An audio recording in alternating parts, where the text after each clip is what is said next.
Hello, all, and welcome to the Movie Bears podcast. I'm Brad Harris, and each week I'm joined by some of my favorite husky, hairy, huggable homos to talk about films, something near and dear to our movie-loving hearts. And this week we have a really big show for you guys and gals. We are going to be dishing up our top 10 movies of 2019. What's a new year without a retrospective on the year that came before? So we got a lot of movies to talk about. In fact, not to tip our hat too much, but there are 27 different films that made our list. So we're not even going to do plugs this week because, we're about to plug 27 different movies. So hopefully that works. And more. And more. Because we'll also be doing some honorable mentions as well. Some movies that came close to making our lists, but you got to draw the line somewhere. They didn't quite make the cut, but we still want to give them a little bit of love. We also had some users submit their lists. And if you're joining us in the live chat, it looks like several folks are. Feel free to chime in with some of your picks as we go through our top 10 of 2019. But before we do all of that, and that is a tall order, I'm excited to get into it. I'm especially also excited to introduce my co-host. Jim Pugliafico is here with us on the show. Hey, babe, how are you? I'm great. I'm here, and let's get into this. We've got so many movies to talk about. All the movies to discuss, for sure. And no discussion of all the movies would be complete without Will Lindis, who is also here. Hey, Will, how are you? Hey guys, I'm actually doing great because I'm counting down my two favorite people to host this show with, and guess what? It's the two of you. We made the cut! Yay! Aww. Yay! 8 years running, or 7 years running, or however many of these we've done. We know all about making cuts after trying to get these lists together. Oh man. Yeah. Did you guys struggle as much as I did in trying to A, whittle it down to 10, and B, figure out what the fuck your rank would be? Yep. Both struggles, yeah. And then re-struggling again once you do in the rank, you're like, wait, is there another movie in my honorable mentions that really should be before or after this movie? It's crazy. Mine was like The Bachelor or something like that, because on that show they have you give out 8 roses, then 6 roses, then however many it is, right?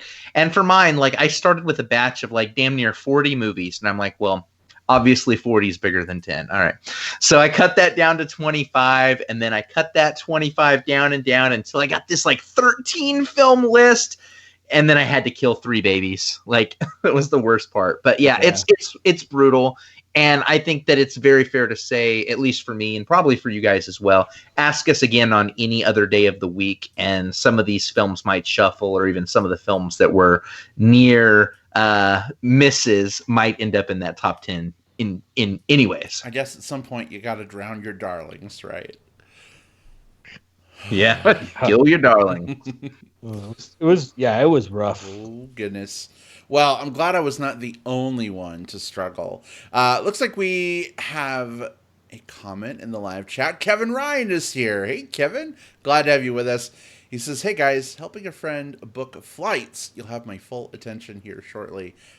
No worries, Kevin. We're going to be gabbing for an hour and a half, so I'm sure, you'll probably catch the majority of the show. But Jim and Will, we have a fuck ton to talk about. Are you ready to just dive right in? Is it time? Yeah, I'd say let's do it. I mean, we said we'd try to do this in about an hour and a half, and I'm looking forward to holding to that, because I came across a podcast today in my feed that did their year-end awards, and it was a 4-hour freaking podcast. And I'm like, oh my God, I can't listen to that. It's like you could watch an entire season of a television show in that time. Or half of Cats. Or half. But I'm excited. This is one of the best shows of the year for me, and I'm so excited to just celebrate movie with you guys. Mm-hmm. Yeah. Me too.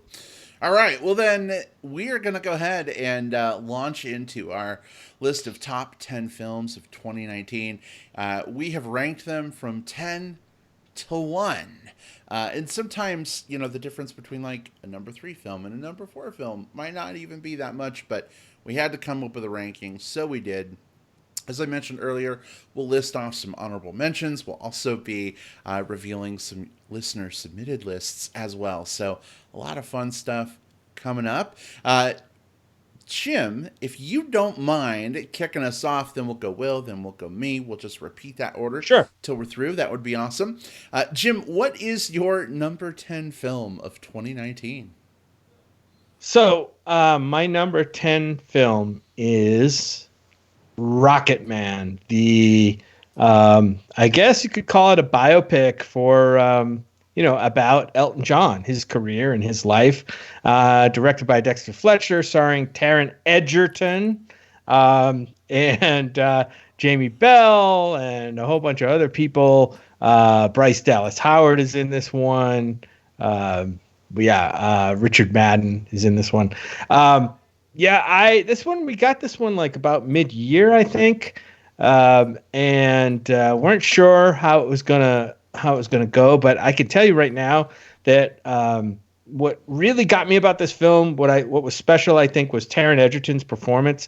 Last year, everybody kind of heaped praise upon Rami Malek for his portrayal of Freddie Mercury in the Bohemian Rhapsody movie. But I think Taron Egerton actually, his performance in Rocket Man, I think, was even better, at least for me, in this movie. And I like the style of the movie, the way it was edited, the way it flowed. Didn't have any really dumb scenes of just Elton singing in the studio. It interspersed things about his life and took us all the way from him as a child to current day. So yeah, Rocket Man, that's my number 10.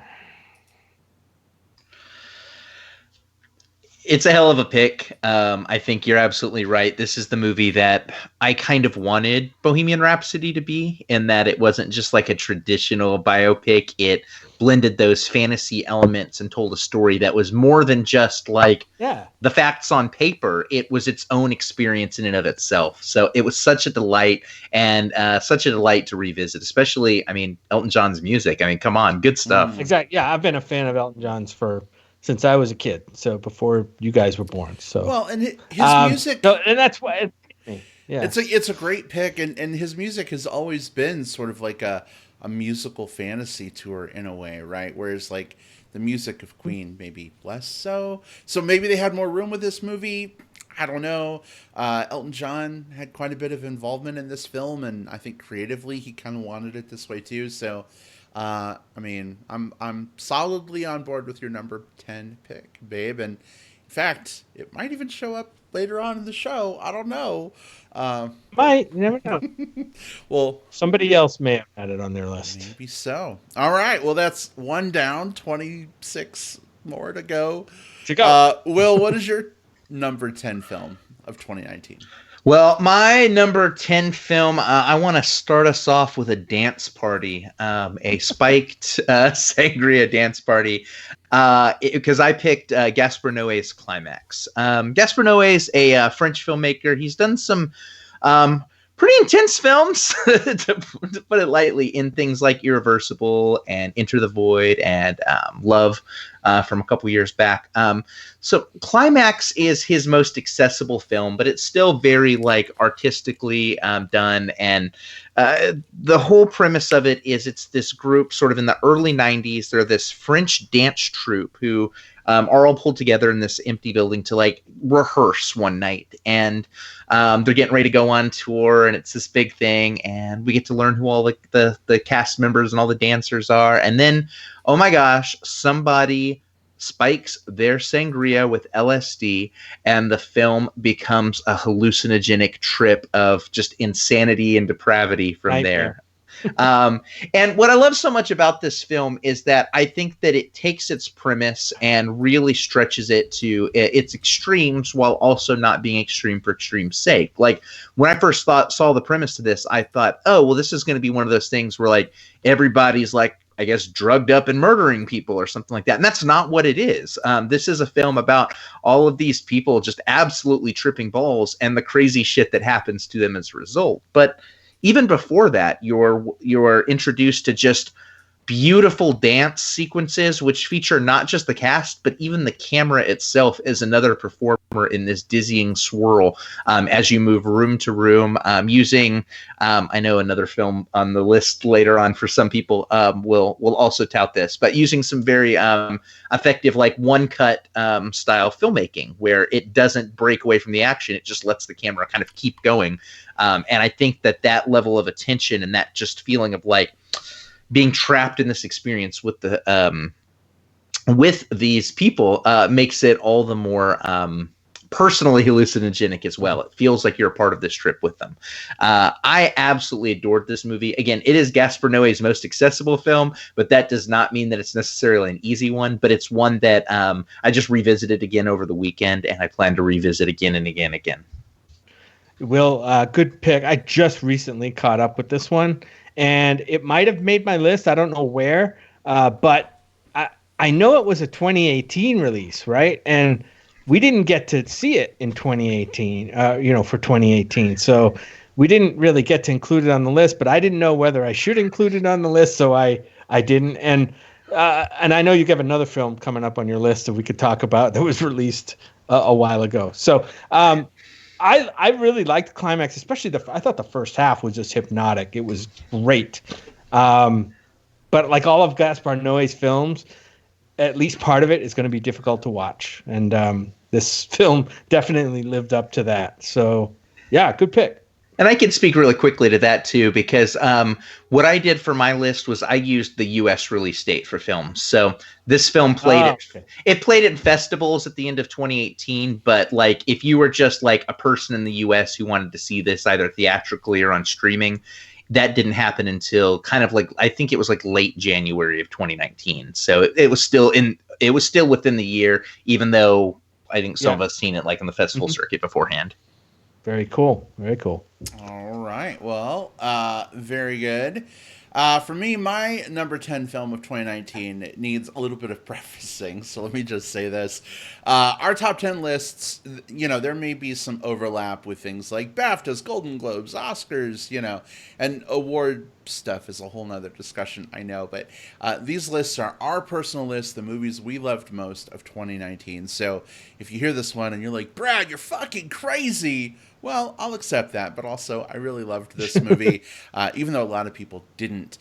This film was directed by Jon Favreau, stars James Earl Jones, Donald Glover, Chiwetel Ejiofor, Beyonce, and more. This film, of course, is the 2019 Disney remake of The Lion King.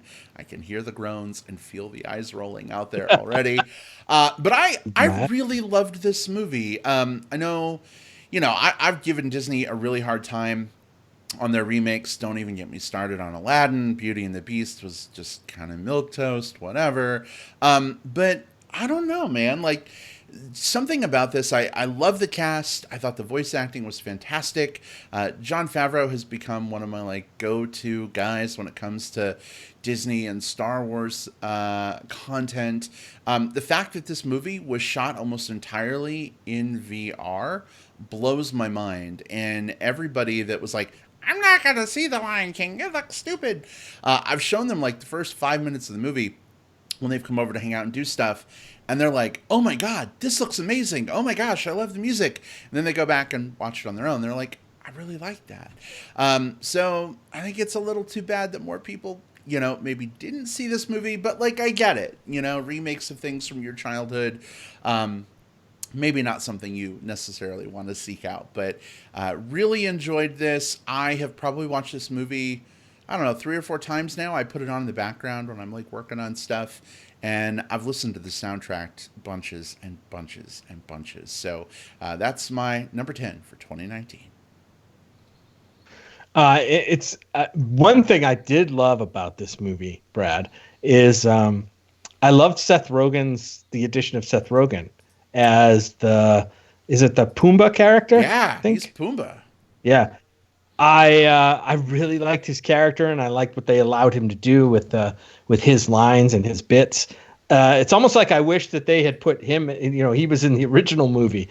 And I could see why you like this. I mean, The Lion King is a loved movie. The original Lion King is a loved movie, and to see it kind of a new spin on it, can be great if you can get over some of the issues that other people have with the movie. The talking animals and the uncanny valley and all that stuff. But yeah, I can definitely see what you loved about it. And it really makes for a pretty fascinating year for Jon Favreau, who comes off of that and then goes into being sort of like the executive producer, sort of like the guy behind the steering wheel of The Mandalorian, which was the flagship show for Disney Plus and received a lot of praise. It definitely puts between that and his appearance in like the Iron Man Avenger stuff, like Jon Favreau is, I think, turning slowly into like one of Disney's like go-to guys, regardless of property. You could even say he's becoming one of my favorite directors. No, that was a really bad joke. Okay, I take it back. So that was not my top 10 puns of the year. All right, well, that was our number 10s. Let's move on to our number 9s. Of course, we'll start back at the top of the order with Jim. Jim, what came in as your number 9? So as I'm doing my list, I noticed there were several documentaries that made my short list for possibly getting in my top 10. And one of them, although there are several that ended up in honorable mentions, at least one of them made my list, which I'm happy to say is Apollo 11. Another rocket movie, by the way. You're noticing a theme here? All 10 of my movies will probably not be rocket movies, but the first 2 are. How's that? We'll find a way to shoehorn that theme into your list, though. Yeah. Okay. All right. We'll work on that. Apollo 11 is the documentary about kind of a look at the Apollo 11 mission, which landed on the moon with Neil Armstrong, first man on the moon, Buzz Aldrin, and Michael Collins. This documentary was astounding because, I remember watching the moon landing, and like with the whole country was wrapped by what was happening back in 1969, 68. But we're watching it on these little black and white TVs, and it's fuzzy and not great. But to see it on the big screen with they got some footage from cameras that like had never actually been in any kind of a film or a documentary before it. And I don't know what they did to kind of restore some of this stuff, but it looked amazing. Like we're talking like no CGI, no, recreations. This was all the real stuff from the before the, getting ready for liftoff through the moon landing, the return to Earth. It was fantastic. I really love this documentary. I wish more people had a chance to see it. I think it's available on Hulu right now. I'm not sure, but Apollo 11, probably one of the best, if not the best documentary of the year. Jim, could you say you were over the moon about it? I was over and on and around the moon about this. This is one of those movies that when you think about like the best cinematography of the year, you kind of want to include this on there, but you also kind of struggle to figure out whether you should, since a lot of it is like, footage that was taken from the time. And that's something I've struggled with myself, but this is absolutely beautiful. I did not see this in IMAX. This is probably the one that got away for me in terms of like things I wish I had seen in IMAX, because it's absolutely breathtaking. Yeah. I remember I saw it in the XD, which was the closest we have to IMAX here. And it was great. Well, that's awesome that you were able to experience that, especially when they have old footage that maybe folks haven't seen before. Like, sometimes it's hard to take a historical thing and like put a new spin on it to make it more interesting. But when you get to see that new footage, that can be super, super exciting. So sounds like a pretty solid pick. And I'm a super nerd when it comes to things that are sciencey and, technology and this was on the cutting edge of technology. I mean, putting a rocket together to lift 3 guys all the way from Earth to the moon, put a guy on the moon, pick him back up again, and come back to Earth. And how they did that and some of the issues they had, that was fascinating. I mean, I can't even drive people to a bar and then pick them back up again and bring them home. So, right. I'm pretty impressed. Actually, I probably could do that, but I get your point, and it's a good one. All right. Well, great pick, Jim, for your number 9. Will, what's your number 9? So my number 9's the other one I think that Jim was talking about in terms of like films that had sort of weird release dates. But this was a film that I absolutely could not leave off this list. The three of us actually saw it back at the end of 2017 together. This is a film called Tigers Are Not Afraid. But what ended up happening with it was it didn't get picked up for distribution. It got shopped around and no one scooped it up. And finally, this year, Shudder came in, scooped it up, and released it. Shudder is just an amazing platform, by the way. But they put it out August of this year. So the first time people could see it, even after we'd seen it a couple years earlier, was this year. And I feel remiss if I don't include this film here because I think more people need to see it.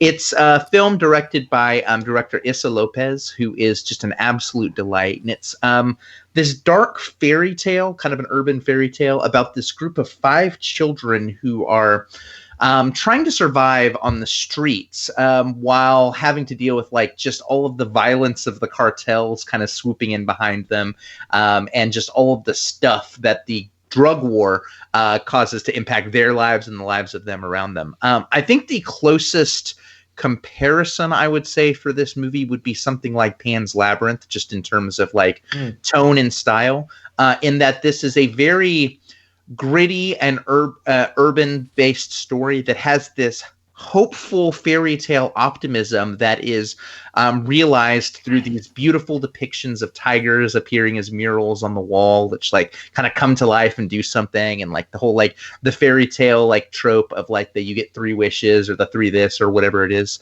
that plays a big part of this film as well.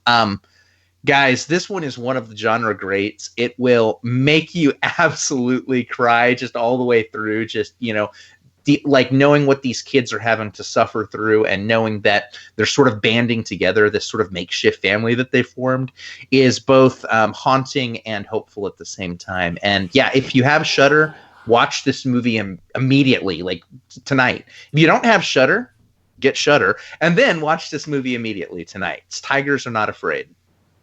Well, we've seen this one, how many, 2 or 3 years ago? And I forget which festival it was at. I think it was Fantastic Fest. Fantastic Fest of 17. Yeah. Yeah. And I may have put it on my list that year. I don't remember. I'd have to go back and look. But this is a great one. I was saddened when it took so long to get any kind of release. And it kind of, I know it got put on Shudder, and Shudder sounds like an amazing genre platform, but I just wish it got a wider audience. It's a fantastic movie. I can second your recommendation, a strong recommendation for Tigers Are Not Afraid. I hope to get a watch. Maybe Shudder has a trial. 3 7-day trial. I know they have that because when I was first deciding if I wanted to do another streaming platform, can I justify it? I did the 7-day free trial for Shudder. Yeah. And then I didn't look back because it's a solid one. Cool. Very cool. Brad, I don't remember if you saw that with me or not. I did not see Tigers Are Not Afraid. But sounds like I missed a good one. It's definitely something I want to catch up with at some point. But I think I made a Tigers Are Not Afraid joke the other day. And oh, really? Yeah, and then I was like, tigers aren't afraid of blah blah. And then I was like, oh right, that's a movie. I need to go watch that movie at some point. So it's like Inception. It's like burrowed its way into your brain. It has. Just catching up with the live chat a little bit. Sam from Denver is here with us. Hey Sam, we missed the heck out of you. Good to see you. He shared one of his picks. His number 10. I know we're on number 9, but we're going back a little. Was Booksmart. Was Booksmart.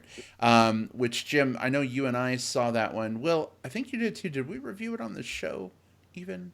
I don't know if we did on the show or not. This one was, I know we saw, or I don't know if all, but it was a South by Southwest film.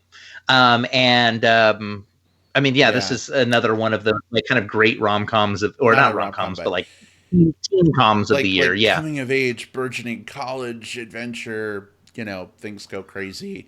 Definitely a solid pick there from you, Sammy W. So thanks for sharing.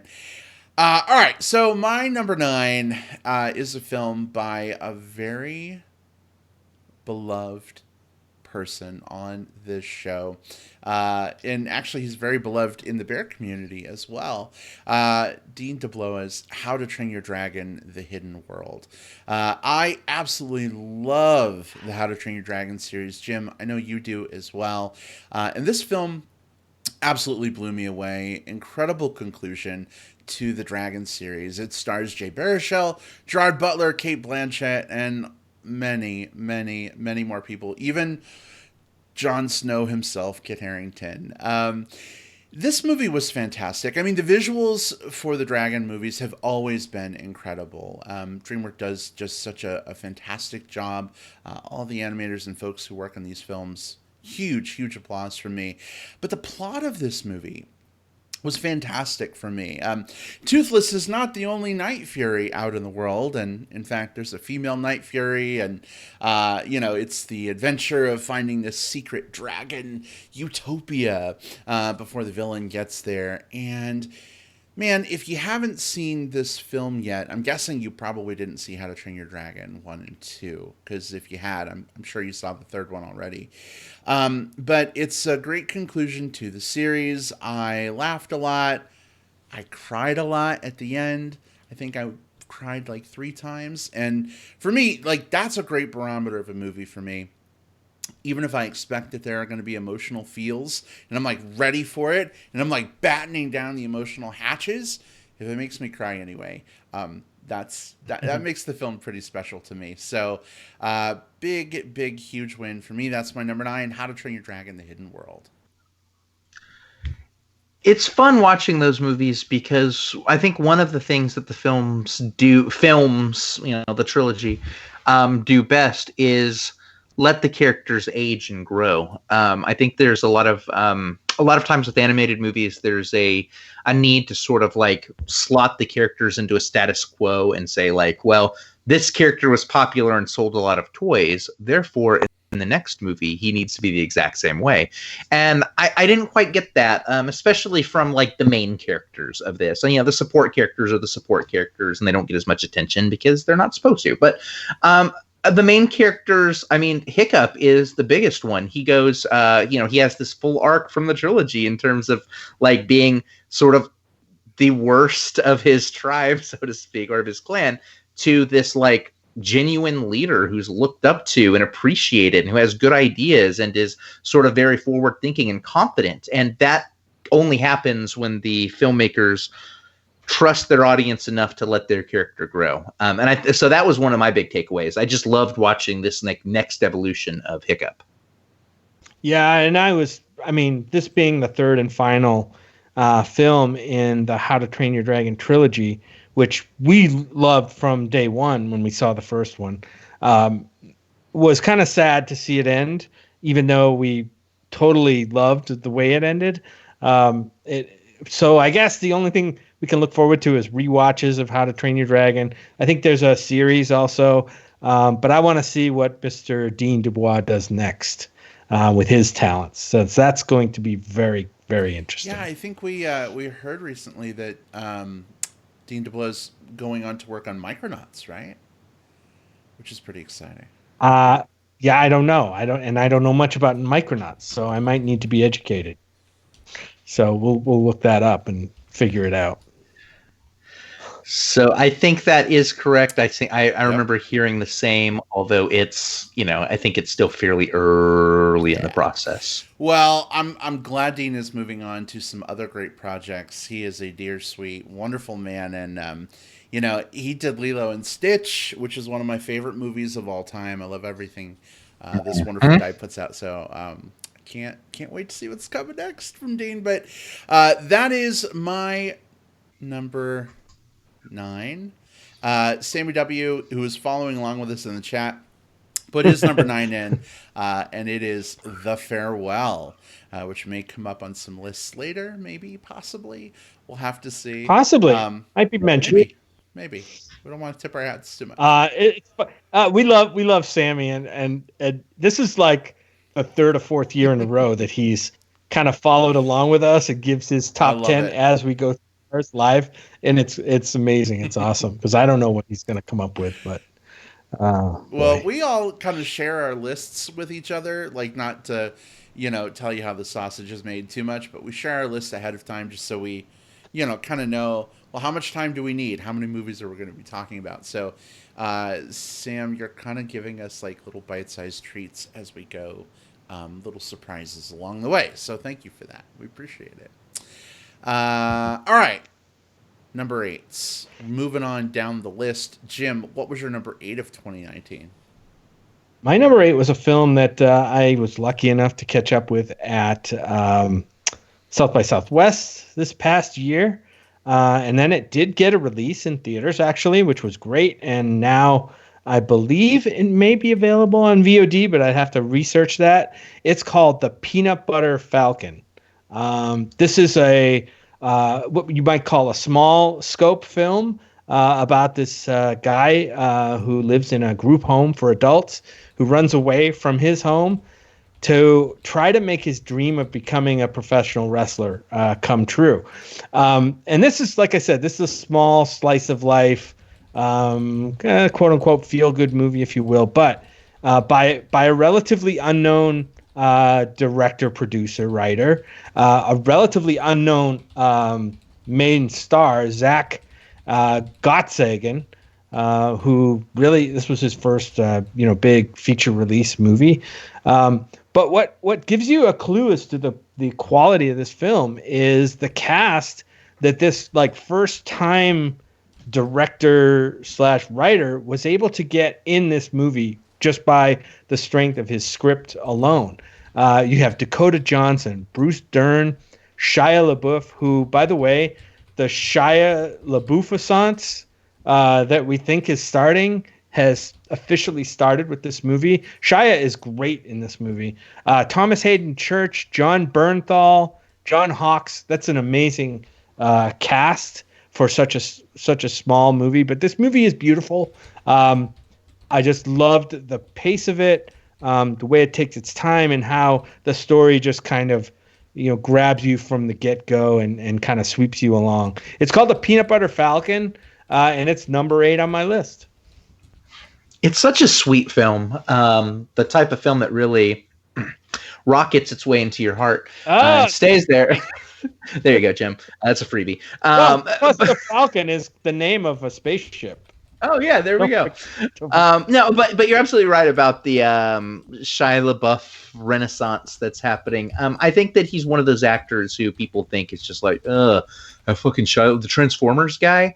And it's like, well, yes, a decade ago he made those movies, and since he's done. He did both volumes of Nymphomaniac with Lars von Trier, which are pretty heavy roles. He did Fury, which we generally liked here. We did the American Honey. This year, he's got both Peanut Butter Falcon and Honey Boy. Like, he has legit chops and is putting in the work. And that's what I want to see out of these like actors as they sort of like expand. And he definitely puts in the work here. I think that this film only works. Peanut Butter Falcon works if you have the Shia LaBeouf character as someone who has both a super gruff edge and a super soft, squishy center.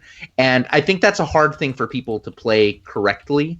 And Shia plays it so correctly here. And with his co-star, Zach Gottsagen, I think the two of them just have undeniable chemistry. Right. I agree. It's amazing to watch on the screen, like how that chemistry can just kind of come together. But I loved it. Definitely a film that I want to catch up with. I haven't had an opportunity to do so yet. One of the sad things for me about South by Southwest, I love going, but I also have to like work that week. And so I don't get to see all the films that I want to see. And unfortunately, this was one of those films I just missed out on. It is available to watch now. We're working our way through some things, and it's definitely something that I want to get to here very soon. So I appreciate this very solid sounding pick. Very, very awesome. All right. Excellent. Moving on down the list. Will, what's your number 8? Brad, you mentioned something a moment ago that made me sort of relook at my list and just say like, well, what is it that made me pick the ones that I picked and why? And it was, if a film makes you cry, like it's usually a good sign. And for me, I was looking over my list and 6 of my movies were films that made me bawl. And 4 of them were ones that made my like heart stop because I was tense or scared or just like so. And so it's that emotional reaction just in different ways. And I think that none of the films that I saw were quite as tension / anxiety inducing as my number 8 film, Uncut Gems, by the Safdie brothers, who we love here from Good Time from a few years back, starring Adam Sandler. Adam Sandler, of all people, as this jeweler who lives in New York City, and he's constantly on the lookout for just like the next big score. Like he's got this like gambling thing where like this compulsion that he has to kind of constantly, like even when he's ahead, kind of keep trading in. And this character, we already start off sort of in media res as he's like about to come into this like gem that he thinks he's going to be able to sell for a good deal of money, but he also owes some people some money. And he tries to navigate all of this with the complex relationships in his life, with the fact that he can't stop gambling. And it creates for me one of the films where I just, especially as this film kept going along, you almost are like screaming at the screen, just like, stop, dude, stop. It's going to get worse. Oh God, oh God, oh God, stop it. And it's so anxiety inducing and so stress inducing, but in the best way. It's one of those films that pulls you into it and just squeezes a hold of you and doesn't let go until those credits start to roll. And all of this works with Adam Sandler, a performer who I think is also one of those people who sort of is typecast as a very specific role, and that role is Adam Sandler. But here we get to see him actually playing up a dramatic role and playing off some of his strengths that we've seen in some of these other movies, like Funny People and like Punch Drunk Love and like the Meyerowitz stories from last year. Adam Sandler is solid here. Adam Sandler was one of the better performances of the entire year, and that's not a thing I would ever think to say. And that's because the Safdie brothers know how to make their actors work within their stories, and they know how to create gripping stories that just never let go. So Uncut Gems is not maybe a good watch if you have a heart condition, but otherwise you will not leave the edge of your seat. Yeah, well, good pick. Again, this is one I recently got a chance to finally catch up with. This is one of those late releases that, right, I don't think it came out wide until January, so just a couple weeks ago. But yeah, everything you said, I second. Adam Sandler's performance here is definitely a stand up and take notice kind of a performance. He definitely gets into this character of I forget the character's name, but he inhabits this, kind of sleazy, panicked, gambling addicted dude, and it's just pure adrenaline, this movie. It's a good pick, and it made my honorable mentions, but I haven't seen this one yet. I had more interest when I thought it was Uncut Guys, but then I heard Uncut Gems. I was like, what? Adam Sandler. Why not both? Adam Sandler doesn't typically do it for me, but I mean, he's done some pretty great serious roles, and I mean, I've heard tremendous things about him in this film. So this is one, again, only so much time in the day. Plus, I fully admit that The Witcher has taken over my life lately, since before Christmas. So, I'm sure that I will catch it at some point. I'm interested to see what Sandler does here, and I've heard that like if you have a lot of anxiety, maybe take some Klonopin or something going into the film. I don't have any Klonopin, but I do have anxiety, so we'll see what happens. But yeah, I'm interested. Take something. Just slip you some CBD oil or something. Definitely interested to check this one out. Well, solid pick here. Number 8 for me is actually a movie we just saw the other day, but I'm counting it because it became available to see in some limited markets at the tail end of 2019. So I think technically it counts. Jim, I was looking at your list of movies earlier that you saw in 2019, and it wasn't on that list, I think because we saw it in 2020. But that is That is Sam Mendes's 1917, which tells the story of two British soldiers during World War I who are tasked to deliver a message to stop an attack before 1,600 men perish in a trap set by the Germans. And I'm typically not one for, like, I don't know, army and war movies. Like, they're not quite my thing. Dunkirk a couple years ago, I really liked. Maybe that softened me up a little bit on this genre of film. But going into 1917, I was expecting it to be more Dunkirky, a lot more spectacle and boom, from one wonder attraction to the next in terms of action. But this movie ended up being a pretty incredible, intimate character study. And I don't want to say more because it hasn't been out for very long and wide release. A lot of people probably haven't seen it yet, but holy shit, did this movie make me care about people that, the film is supposedly based on in real life. I have been watching YouTube videos about World War I. I have been kind of reading up on the real story and brushing up on the history a little bit. Jim, it sounds like you also watched a documentary by Peter Jackson.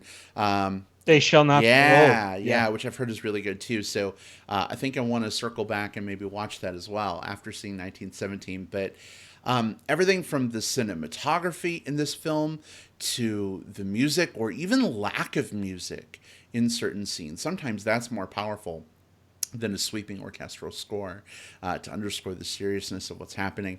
To the performances by George McKay and Dean Charles Chapman. There's just so many wonderful things about this film. I just can't encapsulate them all in a minute and a half to talk about this movie. But that is my number 8, 1917. Yeah, it's a good pick. And like you said, that was kind of like the last movie that we had to see before we made our list and to see where it would go. And it did make my honorable mentions. And it was on my list for a while. But I really did dig this film, especially watching that documentary called They Shall Not Grow Old, which is really just a series of World War I newsreel clips that have been colorized and enhanced to look. It's stunning how they look. It looks like they could have been filmed yesterday, and it totally gives a different perspective on that. And that is also playing while people who were in the war are talking about their experiences. And it's amazing how much. Yeah, they're both about World War I. They're both about the British, but it's amazing. It's almost like certain scenes were taken from one and put in the other. It's crazy. And then also the making of 1917. People go watch the movie and then go watch the making of, because you'll be astounded at how this movie was put together. And all the talk about this movie was it's like one long take, one continuous take following these soldiers, and that's what it feels like. And it's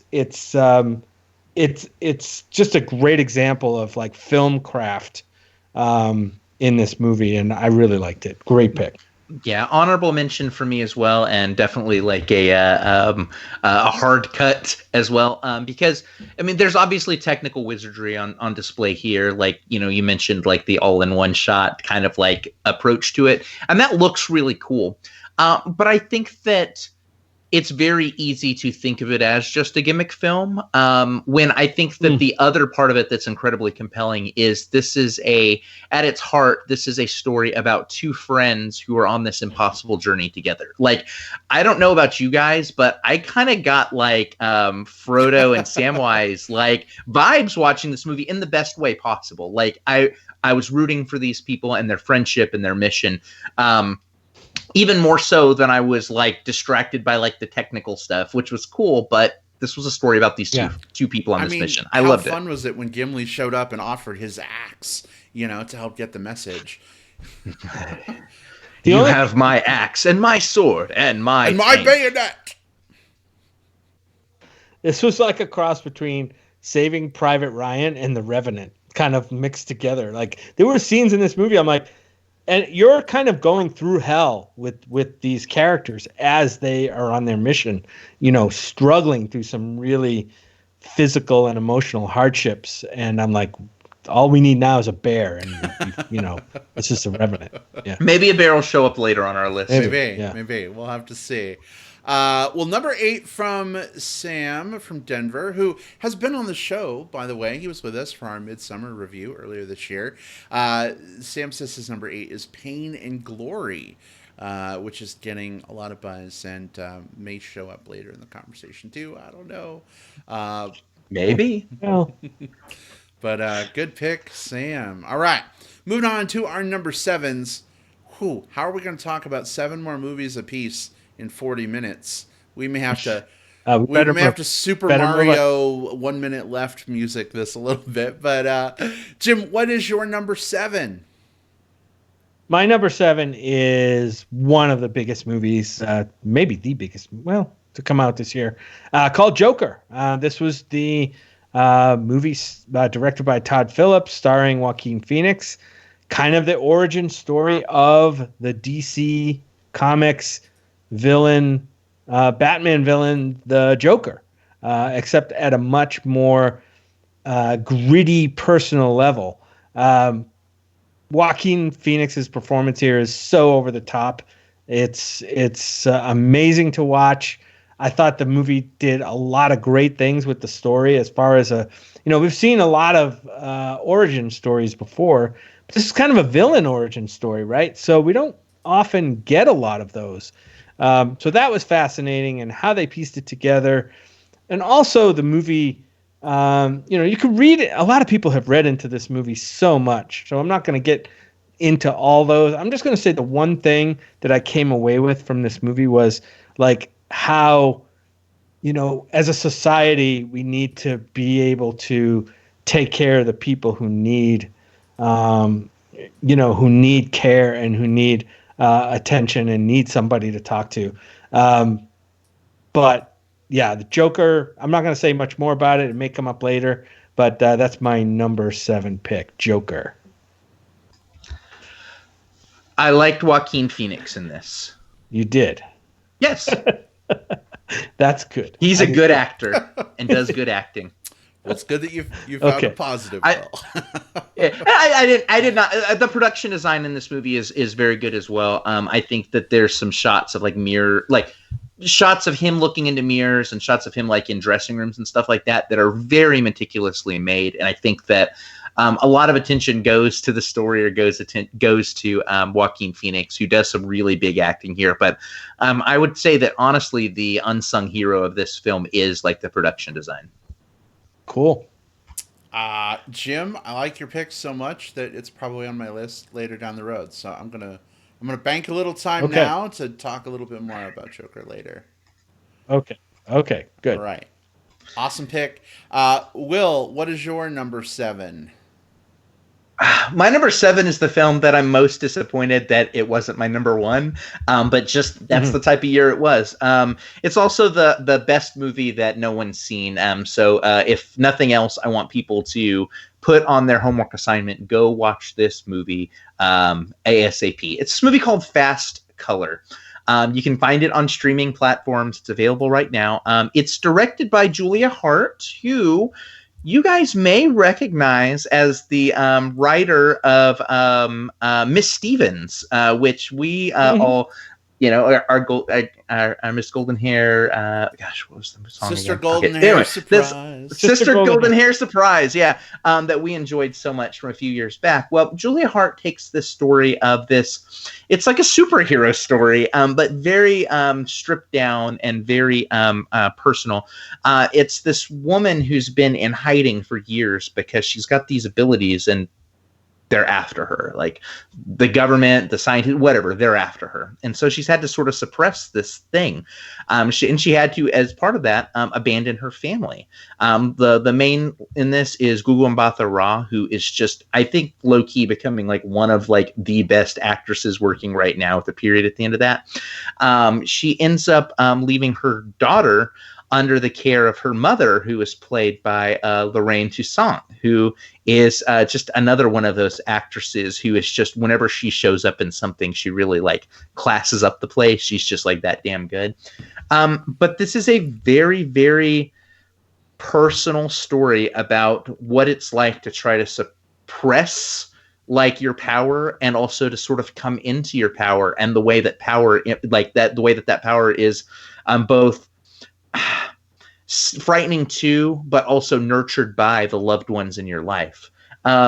These are three incredible performances by each the woman, the mother, and the daughter, and it's got one of the most striking visual sequences of the year. Like, I watched this. This is the only time I've done this year. I watched this one, and then the next night I watched it again. I needed to see it again that badly. Like, I needed it in my life that badly. So it's called Fast Color, and please don't sleep on this movie. It is that damn good.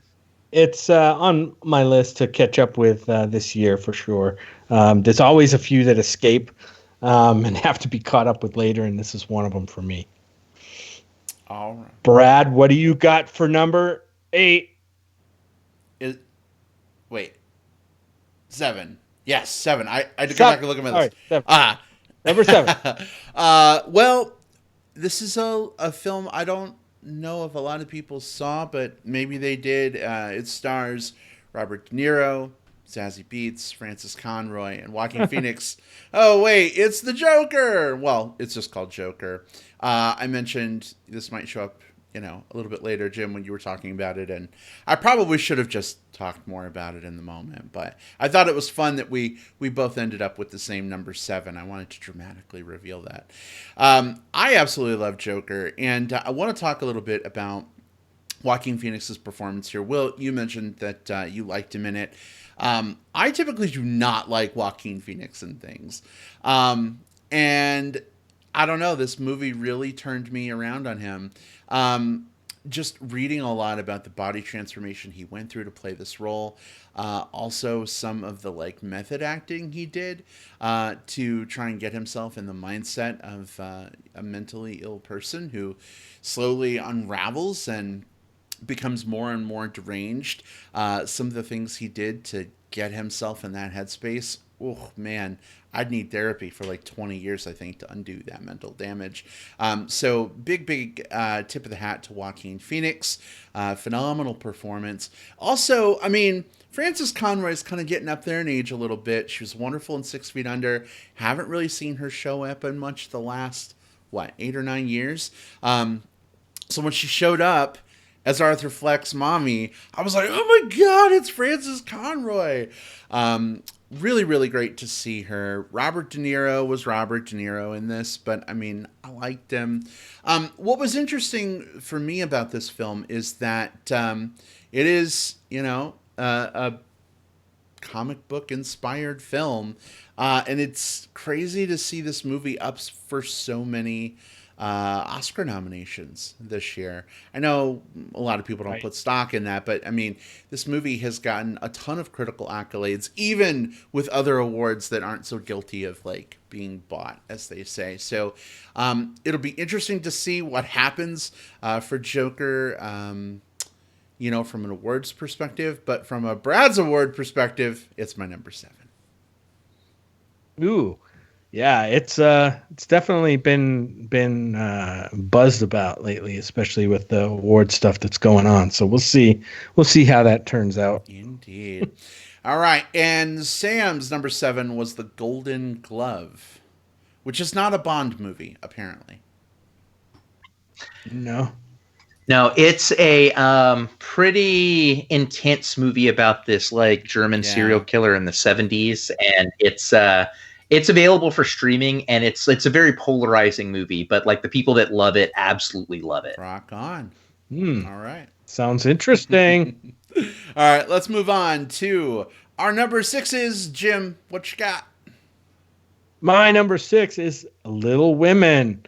I saw this movie again late in the year, another late in the year release.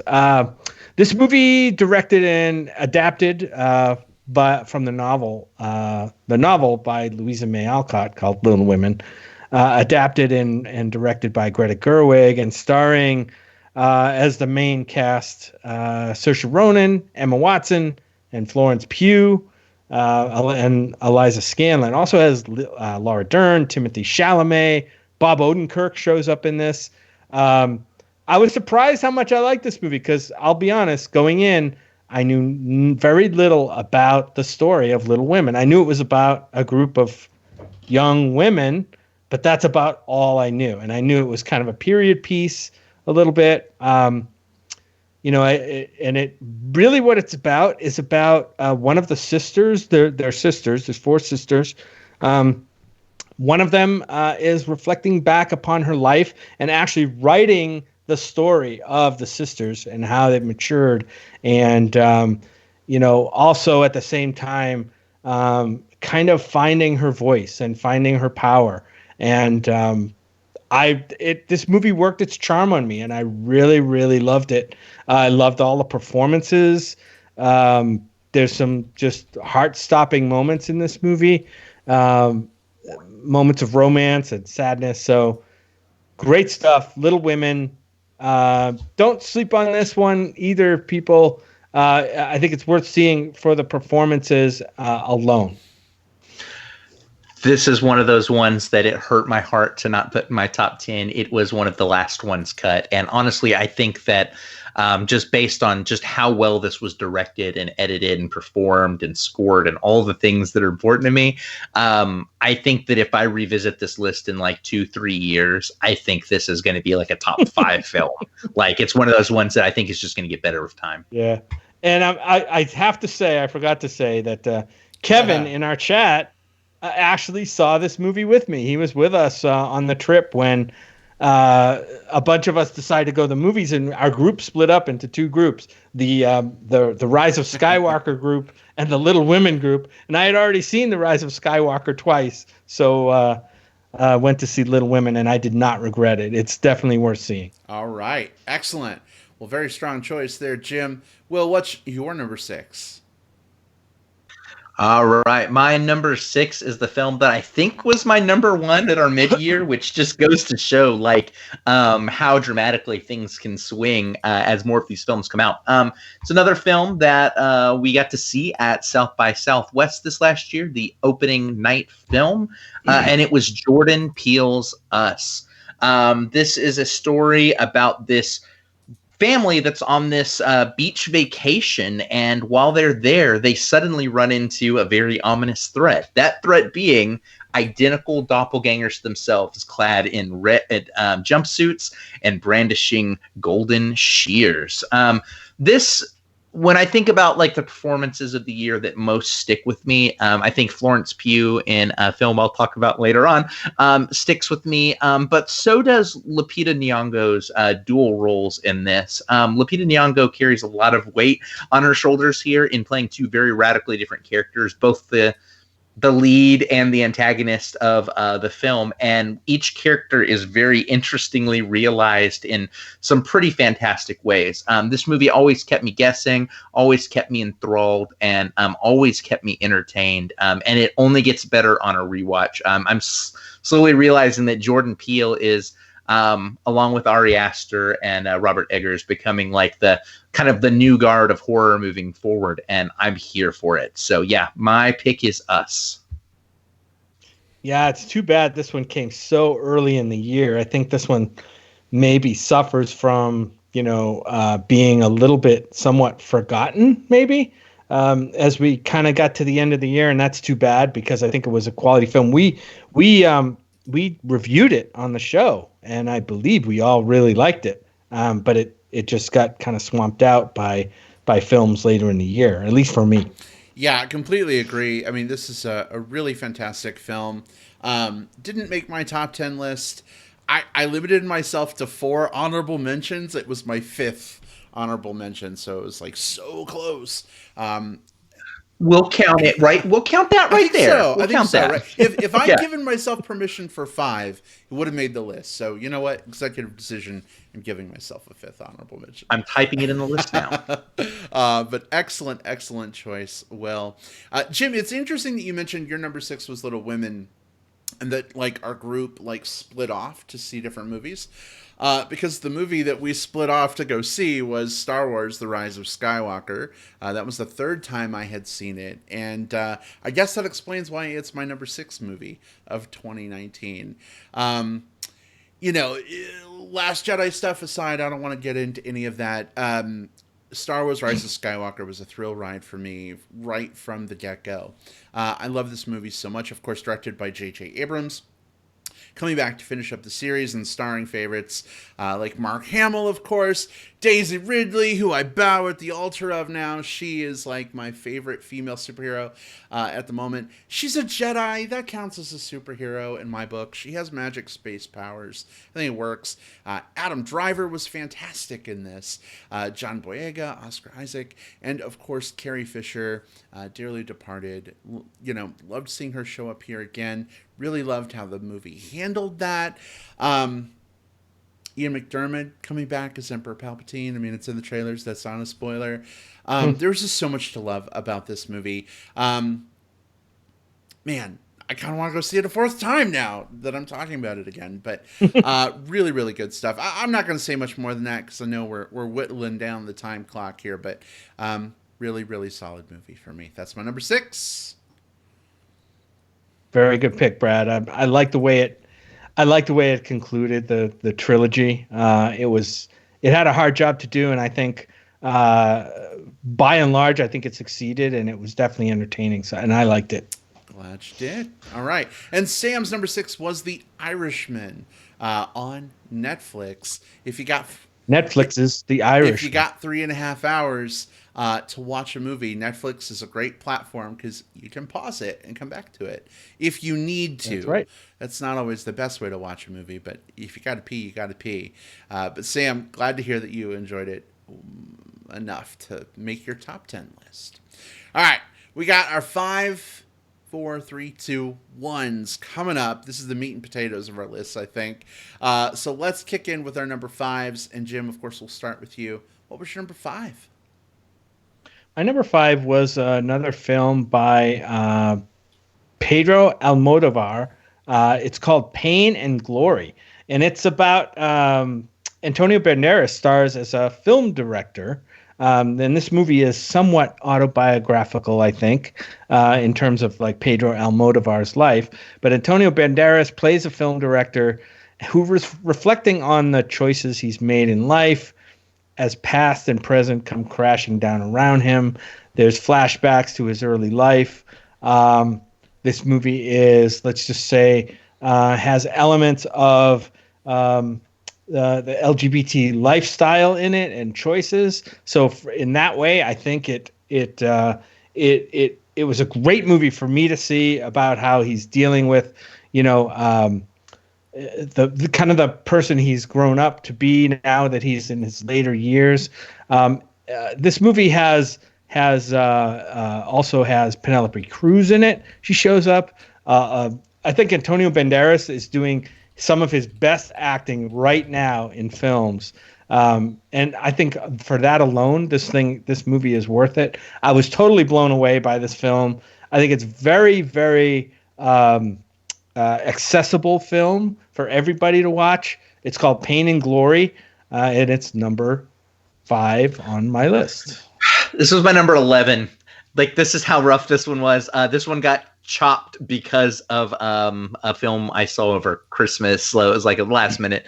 And part of that is because Antonio Banderas gives, I think, the defining like male performance of the year for me. I think that like if I were to give away a statue right now, I would put it into his hands for what he did in Pain and Glory. It was incredibly touching and moving, but very like nuanced and complicated as well. And not many people can pull off all of those things in one movie.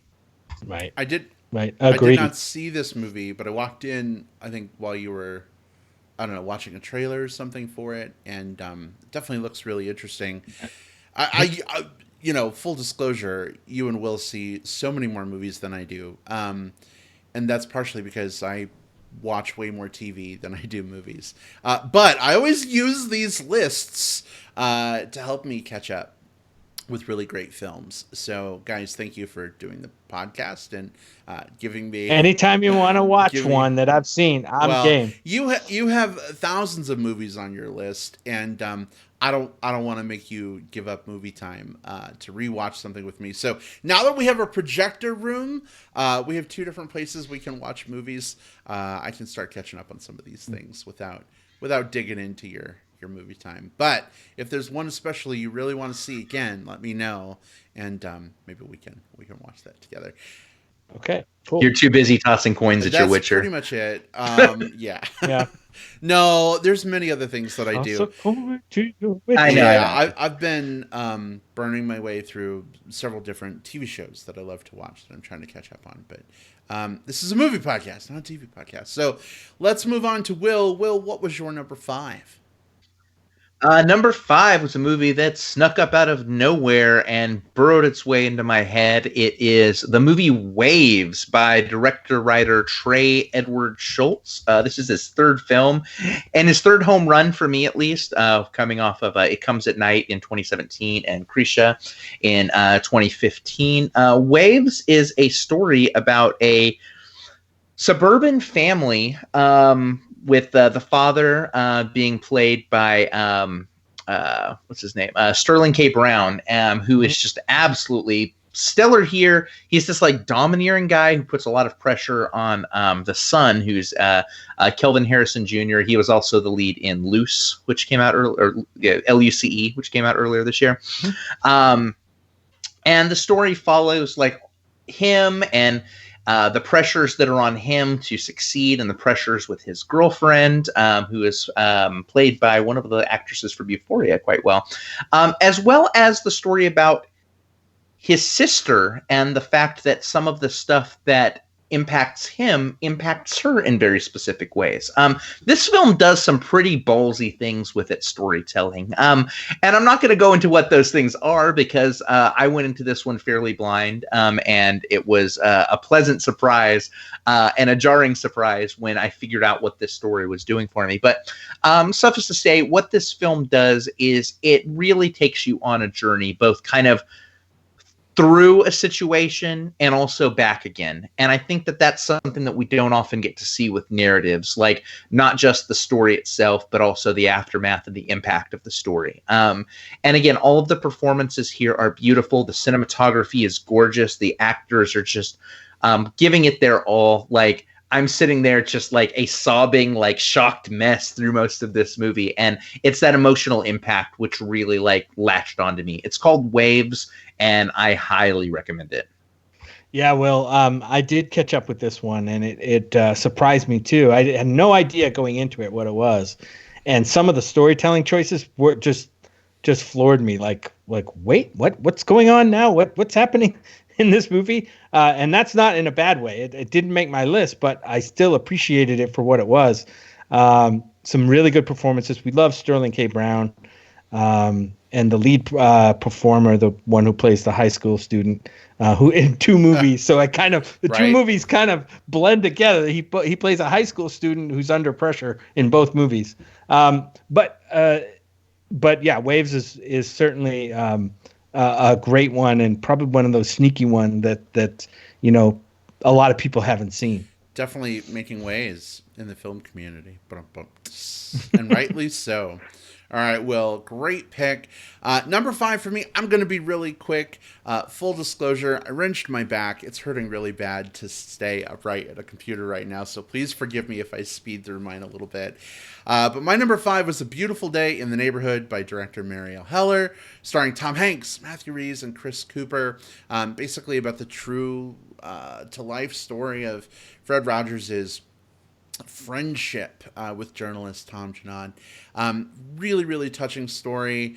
I know going into this movie, I kind of had some fears like, oh my God, it's Tom Hanks playing Mr. Rogers. I'm just going to see Tom Hanks in a red cardigan and not Mr. Rogers. There was a little bit of that. It was a little hard for me to like get into the movie at first, but it eventually worked its magic, and I forgot that I was watching Tom Hanks, and I loved seeing this beautiful story of these 2 men coming together and forming this incredible friendship, and I cried a shit ton during this movie. I fully admit it. Yeah, this movie's pretty great. So it's my number 5. I'm not going to say more than that. If you haven't seen it yet, I don't want to spoil anything, but there you go. My number 5. We got 2 Mr. Rogers movies this year. One of them was a documentary that didn't quite make my list that I was really fond of, but good pick, Brad.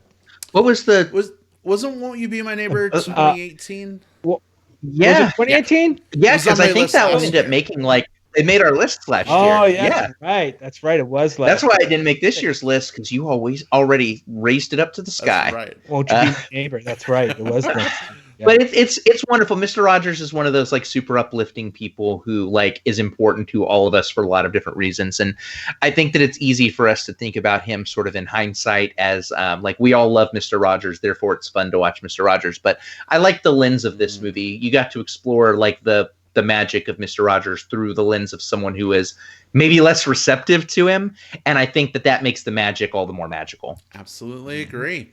All right, guys, we're down to our top 4. Here we go. Jim, what's your number 4? Mine is another Netflix movie, and that is Noah Baumbach's written and directed Marriage Story, starring Adam Driver and Scarlett Johansson. Again, Laura Dern in this one. This one was. I didn't know what to expect of this one. I wasn't either excited or not excited for this one. But man, I got into it and I'm like, wow, Noah Baumbach must have been through a divorce, because the insight that he has for these characters on both sides of a divorce and this couple shown in this story was just astounding. Some of the dialogue that was said, like, just cut right to the quick of the characters. The performances were both great, great all around. Marriage Story. It's on Netflix. People, you need to see this. If you're in any kind of a relationship, it might be a little rough in spots to see. It's not. It is like Will. I'm going to quote Will. This is not a date movie. But if you're in a relationship and you're secure in your relationship, this is a movie that you can sit down together and talk about. I loved it for that, and I think it needs to be recognized as one of the best of the year. Marriage Story. Yeah, I agree. I think, I think I said this last week because we reviewed this film last week. When the movie was over, I turned to Jim and I'm like, "Are we getting a divorce?" We had some good discussion. We're not getting a divorce, thank goodness. Especially topically, because, babe, I don't know if you realize this, but tomorrow is our meeting anniversary. Yeah, 11 years since we met. That's so crazy. Right, I know. Glad we're still on good terms 11 years later, unlike Adam Driver and Scarlett Johansson's characters in this film. I'm just going to come out and say it. This film is my number 2, so I'll just go ahead and talk about it now with you, Jim.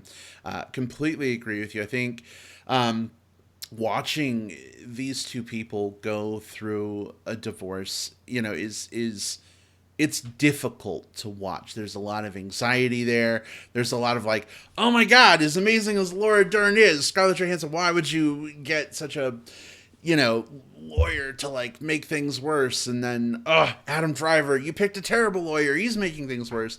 And I think as you're going through this divorce almost with them, you find yourself like, am I picking a side? No, I can't pick sides. I gotta remain neutral. And I think it's great that this movie leaves you with there not being like a clear, morally superior person in the relationship. I think they both, said and did things or didn't do things. And it's just a fascinating character study. So incredible pick here, Jim. Definitely co-signed. Mm-hmm. Real quick, Sam, I'm so sorry. I missed your number 5 in the chat. Sometimes that moves quickly. His number 5 was Parasite. And Kevin says, I loved everything about Marriage Story except ScarJo's hair. Yeah, it was short. It was kind of like a cute little bob thing, I guess. But, I could see that maybe being a detractor. So maybe she had a little bit of Karen hair, but that's okay. This is one of those movies where it's honorable mention for me, but it's like right on the cusp. But I think that if I were to take any one film and say what is like my actor showcase film of the year, I think it's Marriage Story, because it's hard to single out just one performance as being the performance of this movie, because Adam Driver and ScarJo step up to the plate, but so do every single one of the supporting actors and actresses in this. I mean, Laura Dern is freaking amazing. So, great pick, guys. Mm-hmm. New idea for a new MBP segment every week. We have Kevin come on and comment on the hairstyles in the movie that we're reviewing. And now here's Kevin with hair Kevin's hair corner. hair for a moment. On the Movie Hair Podcast. Oh goodness! All right, Oh, boy. my number 4 is actually a documentary, and you guys. Oh, I think Will's up. Oh, yeah, you're totally right. Sorry about that, Will. Yeah, Go all for good. it. Yeah, my number 4 is Midsummer by Ari Aster. I mentioned him earlier that he is part of that new guard of new horror filmmakers. Between the regular cut of this and the director's cut, which is somehow even better than the regular one when it was already a 5-star movie for me. Coming off the heels of Hereditary, Midsummer follows Florence Pugh. She's in this sort of shitty relationship with a gaslighting boyfriend, and she's been dealing with some like trauma in her life. And so they decide to go off to Sweden and go to this Midsummer Festival in this really crazy small town there. And what ends up happening there is all of the struggles that they've been having start to contrast with like the rituals in the community and some of the maybe darker or more violent things that might be kind of lurking beneath the surface here. Again, Ari Aster makes the type of horror films that I want to watch always. It's almost like he's writing horror movies directly for me. That's like how in sync they are with my tastes. And Florence Pugh is just on a tear between this and Little Women and Fighting with My Family. I would say that if you could say that this is any one person's year in terms of just like overall quality of performances and how much they've stepped up to the plate, it's definitely Florence's. So yeah, Midsummer is so good, and I look forward to just finding more and more things and mysteries and meticulous attention to detail with every subsequent rewatch. I refuse to rewatch it until I can watch the director's cut. Till it becomes available. Release the Ari Aster cut. Yeah, this is a good pick. Well, I will say when we do our MBP awards, this film may show up. Not because I liked this movie, well, I did like the movie, but I mean, as much as you did. I think it's more for the gratuitous male nudity in this movie. So that may show up in our hottest on-screen man moment on our award show. We'll see. But I gotcha. I'm picking up what you're putting down. But great pick, and sorry again if I encroached on your thunder a little bit. No, encroach away. But you know what? Here, this is me grabbing the thunder and handing it over to you. All right. What do you got, a documentary of all things. You guys know documentaries aren't usually my thing, but it seems like every year there's at least one documentary that I love so much that it ends up making my top 10 list. Last year it was Won't You Be My Neighbor. I forget what it was the year before, but this year it is a documentary directed by Rob Epstein and Jeffrey Friedman, and that is Linda Ronstadt, The Sound of My Voice, starring Linda Ronstadt herself, with interviews with legends like Bonnie Raitt, Dolly Parton, Emmylou Harris, and a lot of other folks. Tucson's Linda Ronstadt, exactly. But it tells the incredible story of Linda just exploding on the scene back in the 60s. Just her rise to stardom. And I didn't know this going into the documentary, but unfortunately, due to health issues, she doesn't have much of a voice anymore. She can't really sing and perform. Here, I thought Linda Ronstadt was like still putting on shows, and not so much. So, not only is it this wonderful story about her rise to fame, but also about her struggle through adversity now with what she's going through with her health issues, and how that has changed her life and what she's up to these days. And I feel very lucky that our chosen hometown babe of Tucson is home to Linda Ronstadt. So, you were talking earlier about Apollo 11 and like some of the new footage and clips that they used. I was doing a little bit of reading, and some of the like home movies that we see in this documentary of like Linda Ronstadt, like walking on a beach or like playing guitar in her living room, those are things contributed by her friends. They weren't things that were like necessarily officially released in a lot of cases. They unearthed a lot of the cool footage that we got to see, and I think that helped me to feel like I got to know Linda a little bit. So thank you for this amazing documentary. That's my number 4. Yeah, an amazing talent, an amazing woman, and somebody who really changed the face of rock back when she came out. She basically got the Eagles together. It's a big deal, and we love Linda Ronstadt's voice, and it's a great story, and it's a great documentary as well. The way it's put together, I think, is fantastic. Agreed. And Sammy's number 4 is The Lighthouse.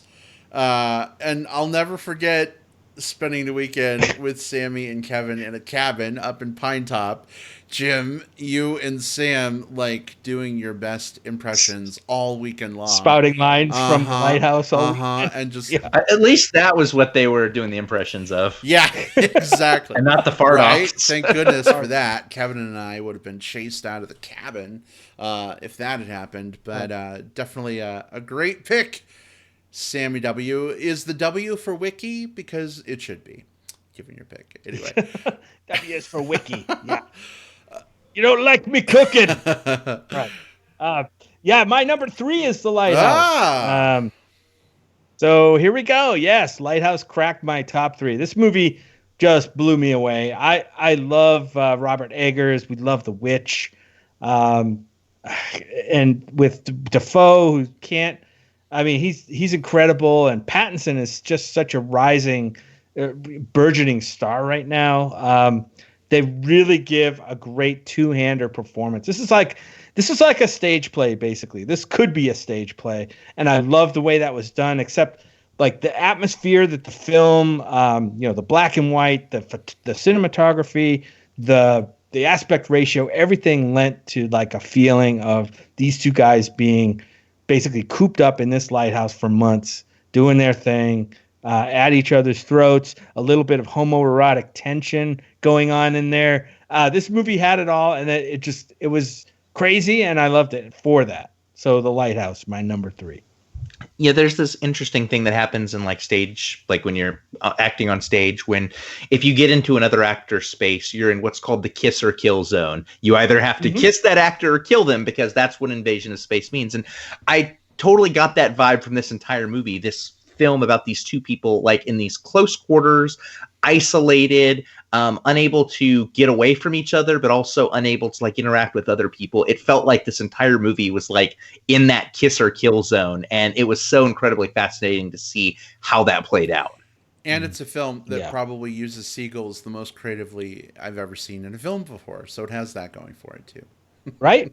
How many can we say that about? Not many. Indeed. All right. Thank you so much, Jim. Will, what's your number 3? My number 3 is such a wonderful film. It's Lulu Wang's The Farewell. It's a film starring Awkwafina, which surprised me that I love it, because I've not really been a fan of hers up until now. But that's turned around. She finds out that her grandmother, who lives in China, has a terminal illness. The whole family knows this now. But as is part of Chinese custom, they've kept that secret from her so that she doesn't live out her last few days in fear or like I'm dying. But they all kind of plan a ruse to go over and visit her and to spend this one like last little hurrah with her. And the movie is all about the struggle of the Awkwafina character, who is much more Western in her ideas. She lives in the States. She doesn't really adhere to as much of like her Chinese upbringing. And she keeps thinking like, why can't we just tell her? It's cruel to not tell her. And she has to sort of come to grips with both her family's customs and her own feelings. The other performer of note in this is Xu Zhao, who plays the grandmother in this. And this is another film where the chemistry between these two actresses is just absolutely phenomenal. I openly wept through both of my theatrical screenings of this movie, and I get kind of misty-eyed just thinking about it. It's a movie that allows itself to be delicate while also incredibly impactful. It says a lot by not having to say everything. It's the farewell. It's Lulu Wang telling the true story of something that actually happened to her in just the most incredible way possible. And I'm just in awe that we got this film this year. I know this one did not make my list, but I love the way this movie represented that thing we see in movies sometimes about like the older generation, not accepting the kind of the evolution of where the younger generation might be accepting more new societal ideas. The older generation does not, and this is kind of, and also the differences between traditional Chinese, customs and culture versus kind of the Chinese American or Asian American sensibilities of people who are of Asian descent, but are living in the U.S. and under the U.S. Ways, and how those, when they come together, don't always mix very well. But it's a great story. It's a great human story, and it's also a fascinating look at kind of cultures. Yeah, I completely agree. This is on my honorable mentions list. Was very close to making my top 10, but just got edged out by a couple of things. But I really loved Crazy Rich Asians a couple years ago. Awkwafina was absolutely my not favorite part of that movie. So knowing that Awkwafina was the lead in this movie, I was a little trepidatious about it. I was like, oh. But she blew me away. I mean, she was completely phenomenal, and I don't know. I want to see other things that she's in now. So I think that's that's a star in her corner. I want to see her in more stuff. Yes, absolutely. I want to see her in please. more stuff. Every time I go in the supermarket and buy bottled water, I see Awkwafina, and I'm like, I'm reminded of this performance, and two totally different performances in the two Crazy Rich Asians versus this. But I actually liked her performance in Crazy Rich Asians. She's way over the top in that character, but this just shows me that she's got the chops and the range to pull off some roles, and I want to see what she does next. So it's going to be great. Kevin Ryan in the chat says she has a show on Comedy Central that's starting soon. Kevin, I think I had heard that, but I haven't seen a trailer for the show yet, so definitely need to check that out and see how that goes. Might be cool to see. All right, number 3 for me. It's me, right? My mind is drifting. I'm sorry, guys. It's you. Okay. It's you, number 3. All right. We'll keep you on track. Don't worry. I'm really sorry, guys. Back pain sucks. My number 3 is a film that when I saw it initially, I was like, it's going to be my number 1 movie of 2019. And we saw it early in 2019. It has since then come down a couple of steps, but it's got pretty great staying power to stay so high on my list. It's a movie directed by Jonathan Levine, starring Charlize Theron and Seth Rogen, of all people. Not usually a Seth Rogen fan, but in Long Shot, he and Charlize Theron have such phenomenal chemistry together. Basic story in a nutshell: she is an important politician. He is a struggling journalist, and they know each other from when they were kids, and they meet again, and all kinds of crazy hijinks ensue. It's kind of a rom-com, I guess, right? I think it fits pretty solidly into that category. You wouldn't think Charlize Theron and Seth Rogen would work together in a rom-com, but somehow, for me at least, they totally do. So this film is a lot of fun. It also has a lot of heart, surprisingly. I didn't expect that, and a few things kind of caught me from left field, and I loved it a lot. Jim, I think you liked it too. In fact, you have a windbreaker from South by Southwest, where this movie, I believe, premiered. It did not get to the premiere, but when I saw people walking around with those jackets, I'm like, I gotta have one of those jackets. We did finally catch the movie, and I did like it. It's a total surprise movie, right? You see, it's kind of like Adam Sandler, right? You see Adam Sandler in the marquee, and you think you know what you're getting, and you see Seth Rogen in the marquee. You think you know what you're getting, but guess what? You do get Seth Rogen in this movie, but the chemistry that he has with Charlize Theron, I thought was amazing, and it was a really well written story. It's just a surprise, and I can see why it made your number 3. I know you said you're not a big Seth Rogen fan, but he is in 20% of your top 10 picks, Brad. I know. What is happening? I don't even know right now. That's because Brad knows he's hairy. Well, okay. Subconsciously, I admit, if he never talked and I was just looking at pictures of his naked body, I mean, yeah, totally turned on. But what are you talking about, Brad? All right. Sammy's number 3 pick is Last Black Man in San Francisco, which is also a pretty incredible film. I got to catch that one with you, Jim. Great. So good. Really good choice, Sam. All right, so moving on to our number 2s. Jim, what's your number 2 pick? My number 2 is Once Upon a Time in Hollywood. This is a Quentin Tarantino written and directed film. Kind of a throwback period piece from the 1970s in LA, or 1969, I should say. Kind of the end of the Summer of Love, I guess you could say. And this one stars Leonardo DiCaprio and Brad Pitt, Margot Robbie, a whole bunch of people, pretty much everybody in Hollywood. Another Dern, not Laura, but Bruce Dern is in this. This one is I loved because I love the era. You don't see many films kind of done about this era. We had this one. We had Dolomite was another one that was, I think, kind of around the same era.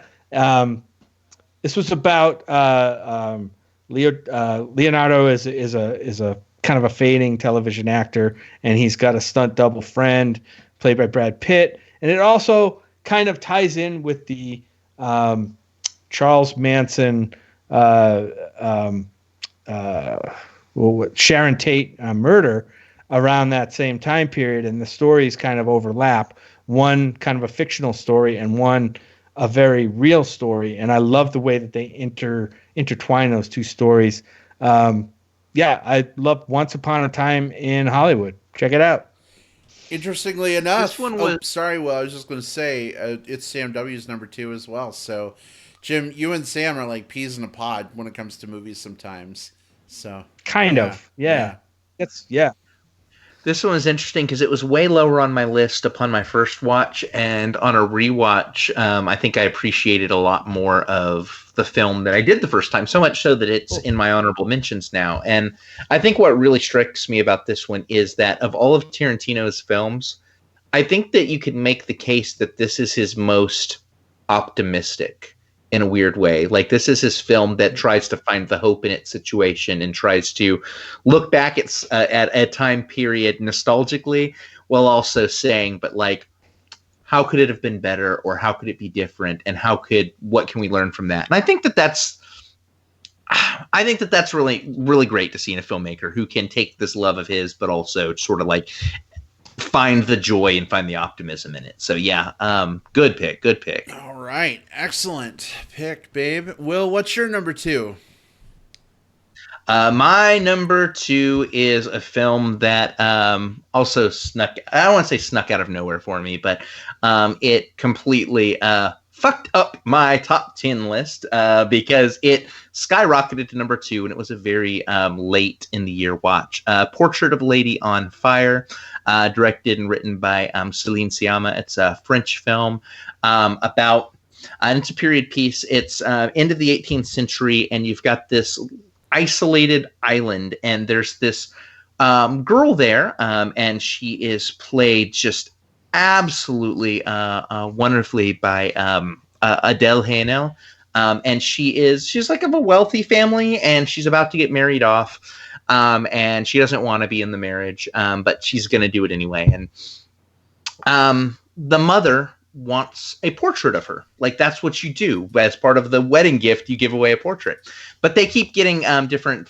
painters to come to the island, and every single one that does, she's just like, well, you can't see my face, or she just like hides from them, and they're unable to do it. So the mother just hatches a plan to hire Marianne, who is a painter played by Naomi Merlant, and she comes to the island under the guise of being her walking companion. And every day she goes and she walks with Heloise, and every night then she comes back and tries to paint her from memory.